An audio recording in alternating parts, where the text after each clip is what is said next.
We have new information now on a series of suicide bombings that killed 25 people today in Afghanistan. At least 9 of those victims are journalists.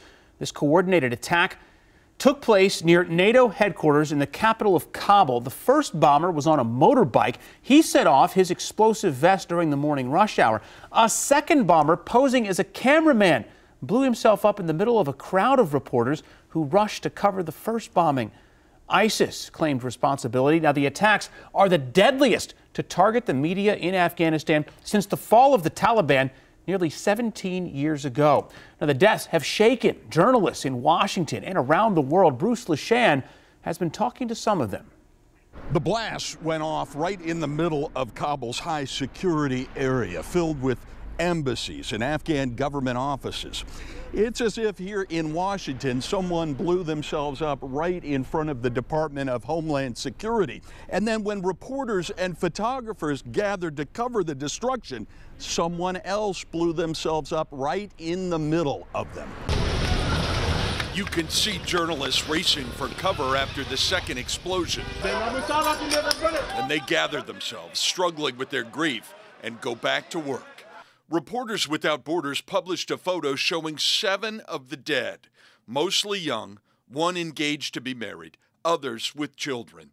Among them, Shah Marai, chief photographer in Kabul for Agency France Presse. I remember meeting some of his boys, and he was a very loving father. I remember him dangling 2 of them off his knee, and still managing to drink a cup of tea at the same time, which I never quite worked out how he did. Chris Otten worked with Marai just after the U.S. invasion. A YouTube tribute from the news agency shows photos that captured both the horror and the joy of Afghanistan.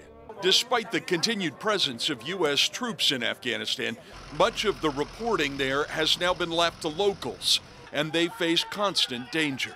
We were considered to be professional, objective journalists out there doing the job. Now, we are often perceived as being agents of the occupiers. Reporters Without Borders is urging the UN to appoint a special representative for the protection of journalists. We cannot let these stories die with these journalists. We cannot let their efforts be in vain. Without them, the world goes dark for all of us. In Washington, Bruce Leshan, WUSA 9. Several other journalists were badly hurt in the blast, and a 10th person, a BBC reporter, was shot to death today in a separate attack in the Khost province in Afghanistan.